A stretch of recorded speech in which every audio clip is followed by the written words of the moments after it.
Viewers welcome to Swad enterprises. எங்கள் YouTube சேனலில் முதல்ல நீங்கள் பார்க்குறவங்களா இருந்துச்சு அப்படின்னா சப்ஸ்கிரைப் பண்ணிக்கிங்க.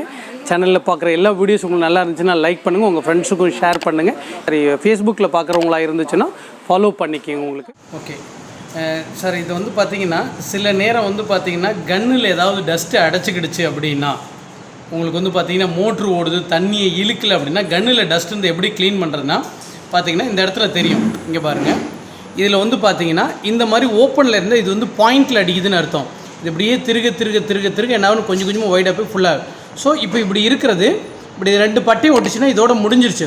இதுக்கு மேலே திருப்புனீங்கன்னா இது அப்படியே கழட்டிட்டு வருது பாருங்கள். இது அப்படியே கழட்டுது பாருங்கள், இது அப்படியே கழட்டுது.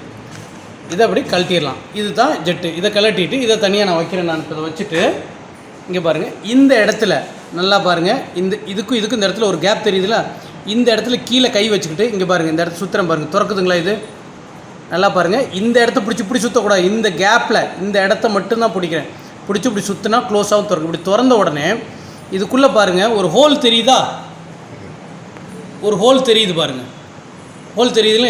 இந்த ஹோலை இந்த மாதிரியான ஒரு நீடில் ஊசி, உங்கள் வீட்டில் இருக்க எந்த ஊசி வேணாலும் வச்சு அப்படியே இதுக்குள்ளே வந்து பார்த்தீங்க அப்படின்னா இங்கே பாருங்கள், ஒரு நிமிஷம் இங்கே பாருங்கள், இதை வந்து இந்த மாதிரி இங்கே பாருங்கள், முன்னாடி இங்கே விட்றேன், இதில் விட்றேன் பாருங்கள். இங்கே பாருங்கள், இதில் எப்படி இருக்கு இல்லைங்களா?